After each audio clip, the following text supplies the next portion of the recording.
What's up guys, welcome back to another video. So today we kind of got a sneak announcement from Xbox, really giving us all the goods on the Xbox Series X and just how powerful the console is actually going to be.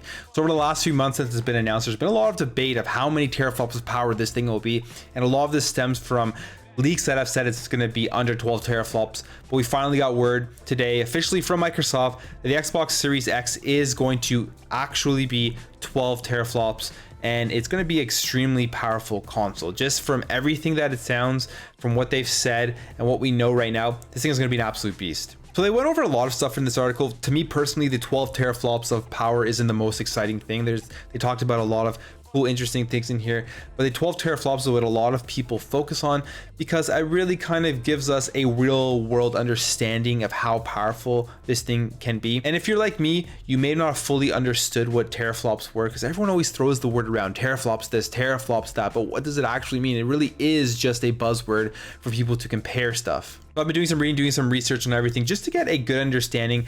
I kind of understood what it meant, but I wanted to just make sure that I was understanding.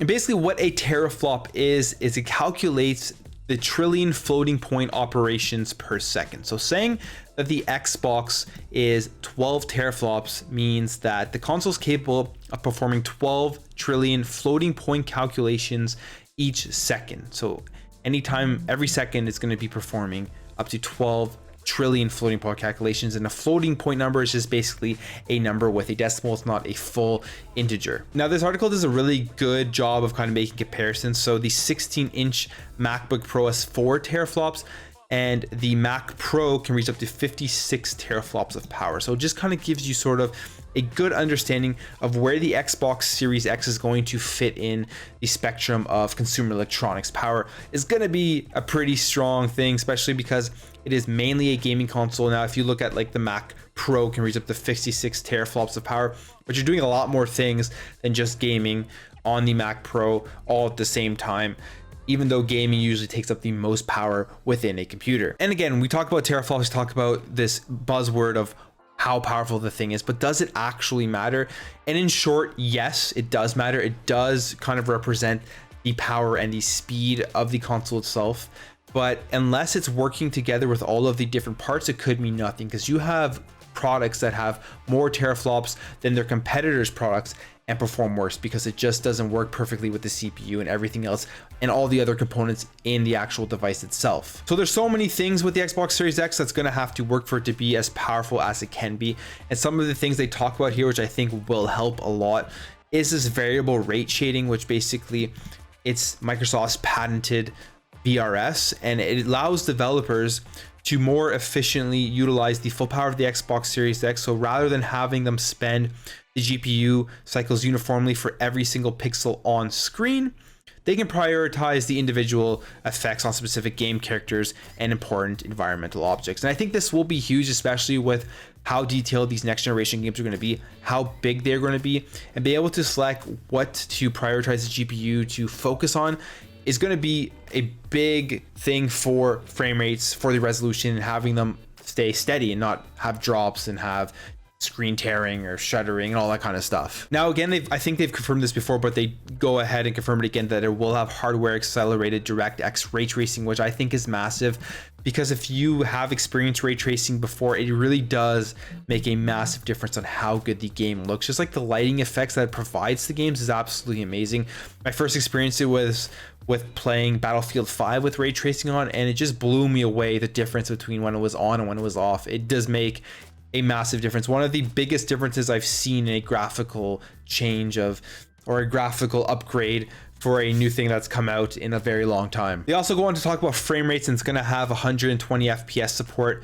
So you're going to have up to 120 FPS on the Xbox Series X. They don't say which resolution this is going to be in, but you're probably going to get 4K 60, and then you're going to have a lower resolution for games that want to go up to 120 FPS. Another thing I found pretty cool was this quick resume thing they talked about. So there's going to be a new quick resume feature that lets you continue to play multiple games from a suspended state almost instantly. So as you know right now with the Xbox One and the PS4, you can suspend a game and then you can jump back into it once you get your console out of sleep mode. You're going to be able to do this with multiple games with these next generation consoles, which I think is very, very cool, because a lot of the time you don't really want to turn off your game, then have to reload it up because you want to play something else. You just kind of want to suspend it and then jump into another game, and you're going to be able to do that with the Xbox Series X. Now, this announcement brought up some comparisons. One that I found the most interesting so far comes from PC Gamer, so I'm just going to jump to it here.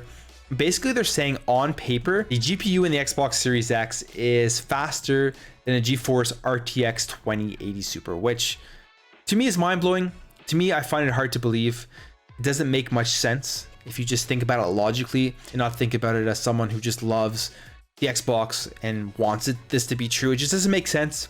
Could be true. I don't know. I have a hard time believing it, just because you look at the teraflop powers here, and yes, they're right on paper, 12 teraflops. It is more powerful than the 11.15 teraflops of the GeForce RTX 2080 Super. But does that mean that it's going to outperform it in reality?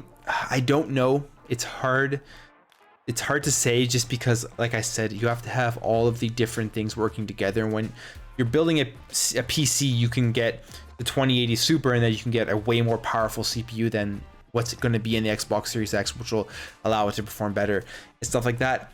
And then just looking at the pricing of the GeForce RTX 2080 Super. Now, keep in mind, this is a Canadian price, so like take off $100 for American pricing or whatever. I live in Canada, so I look at these pricings, but you can get pricings of the 2080 Super for like, it goes from like, I don't know, 800. Is that 2080 Super? Oh, it's 2070 Super. So it's like $1,000 up to over $1,000 for a 2080 Super. That's the GPU alone. So if you're building a PC, you're spending $1,000 or more on the GPU alone. So the Xbox Series X being more powerful than a 2080 Super doesn't make much sense to me, just because of this, because it means like if they're selling the Xbox Series X, let's go with $500. Let's go with, they're gonna launch it for $500. That's what everyone thinks they're gonna launch at. And I see if they launch it at a higher price, I don't think it will bode well for our console. I think 600 or 599 is just too much for a console. I think consumers will be kind of annoyed, even with the amount of power that it will have. So we'll go with the launch price of $499. They're going to be taking a massive loss on this thing if it is as powerful and more as they're saying, and it outperforms the 2080 Super. The last time I can remember a company taking this big of a loss would have probably been the PS3. With that launch, I think it cost them like over $800 to manufacture, and they were still selling it at $600. So if they are going to try to sell this thing at $500, it would be insane the amount of loss they're going to take. And I just don't see that happening unless they're planning on selling it for like $700 or $650. Then it'll make more sense. But at that point, I just don't know what they're going to do. But let's say it is true. All of this stuff is true on paper, and in reality, it is more powerful than the RTX 2080 Super. Even by the time this releases in the holiday season, the 2080 Super will still be pretty expensive. It's going to be easily the best deal in video games. Easily. It's not even going to be close if all of this on paper is true, but we will have to wait and see. I am skeptical just because of the price and everything, and the amount of money they would have to lose per console. But like I've said in my previous videos, the actual money they're making off of the consoles is like minimal. It does not matter. That's not what they're going for. They're not trying to push tons of these, or their main goal isn't to push their hardware sales in the next generation. It's going to be pushing their subscriptions to Xbox Game Pass and to Xbox Live and to Project X Cloud.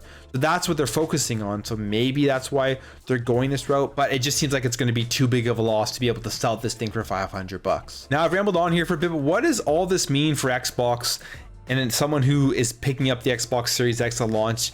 It just means they're going to have one hell of a powerful console. They're going to already have a huge library of games that they can jump into instantly because of Xbox Game Pass and because of backwards compatibility. And a lot of these games, like if you look at the original Xbox games that have been upgraded when you play them on your Xbox One X in 4K, it just blows me away how they look like literally brand new games. And if they start doing this with these older games on Xbox Game Pass on the Xbox Series X, it's literally going to be like playing a brand new remade game with brand new graphics, because like that's what it looks like when you play those original Xbox games. So this is extremely exciting if you're someone who is looking to pick up the Xbox Series X at launch. If you're someone who has an Xbox One and wants to upgrade, it's just a great time for Xbox going forward with how powerful the thing is going to be, how big the library is going to be. Now we just have to wait on the infamous price of this thing. I'm just hoping it is $499 US and it is not higher than that. Thank you guys all for watching. Let me know what you think about this in the comments below. Are you going to be picking up an Xbox Series X at launch? Do you think that this is realistic depending on the price of the console? I really love to hear what you guys think. If you enjoyed this video, make sure to hit that thumbs up button and I'll catch you in the next video.